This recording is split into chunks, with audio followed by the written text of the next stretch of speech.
Matthew 27, verse 45. From the 6th hour into the 9th hour, darkness came over all the land. About the 9th hour, Jesus cried out in a loud voice, Eloi, Eloi, lama sabachthani, which means, my God, why have you forsaken me? We miss the meaning of the cross today. As a matter of fact, it's almost perished. You are not saved because of a wooden cross. You are not saved because the Romans beat his back. You are not saved because of a crown of thorns on his head. And you are not saved because someone pierced his hands with nails. You are saved because he died, forsaken of his own Father, and condemned in your place. The pain of the cross is not found in crosses or nails or crowns of thorns or stripes on a back. The pain of the cross and what has caused you to be redeemed is the fact that the Son of God became a curse. You see, you don't realize that much because you don't hear it much. What makes the cross such a tragic but yet such an important event is that when Christ was on the cross, all the wrath of Almighty God that you should drink, he drank in your place. You see, when he was in the garden, I'm amazed that so many people wonder what was that cup he was so worried about drinking and that he wanted to pass from him. Well, just study the Old Testament. Almost every reference to cup in the Old Testament has something to do with the wrath of Almighty God. On that tree, he carried your sin. Everything that ever made you an abomination to Almighty God. Everything that God ever hated about you. Everything that ever deserved the wrath of God.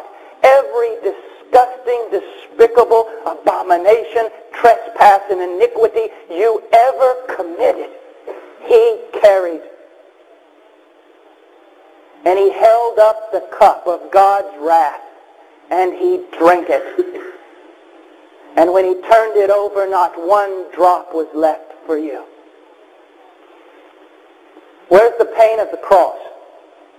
What makes that death such a terrifying and yet powerful thing? You see, you can't know unless you know what you are apart from it. Anything that deviates,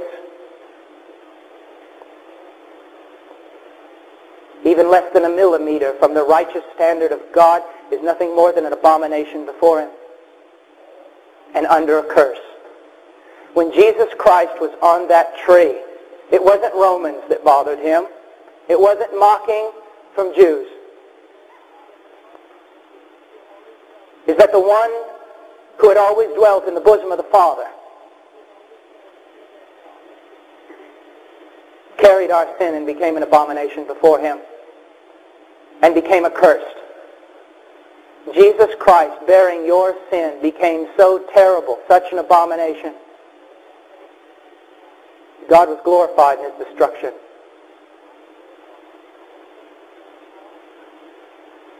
The pain of the cross, throw the whip to the wind.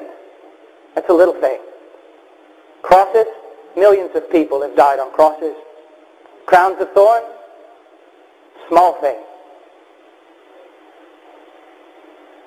Broken fellowship between the Father and the Son.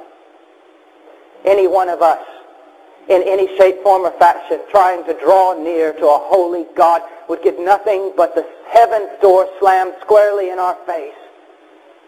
Turned away. The door was slammed on someone else, the Son. He died. You're a child of God. He died for you. That's what makes everything else so small in life. And he died not under the wrath of man. That's not the big thing here. He didn't die a martyr. He wasn't wrestled up there. This wasn't something against God's will. It was God's design and God's plan. The only way for man to be saved. It is men that sinned against God. It's men who deserved to die. God had to become a man to take men's sin, to take your sin, and to take your curse and your condemnation and your wrath and die for you. Let's go to Isaiah 53. Lord's will to crush him and to cause him to suffer. My goodness, do you understand these words? It was God's will to crush him. The only way that you and I might be saved was for a perfect sacrifice, to be crushed under the full strength of God's wrath.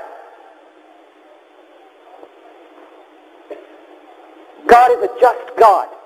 He cannot wink at sin. He can't pass over it. It must be dealt with. And the only way was for it to be dealt with on a cross. And to be dealt with through the Holy Son of God that became an abomination. The carrier of our sin. The serpent lifted up in the wilderness to be crushed by God. So that the full length of his justice would be poured out. So that then mercy could be poured out on you. But it seems to me that everyone is always preaching about nails and crosses, and they're not preaching about the right thing. That the pain of the tree has nothing to do with metal or wood, but with the fact that the Son of God became a low thing. The most exalted name in all of glory became a low thing. A worm. A serpent. A lamb. A goat. A sacrifice. A substitution. Make no mistake about it. An expiation. A thing to appease the wrath of Almighty God.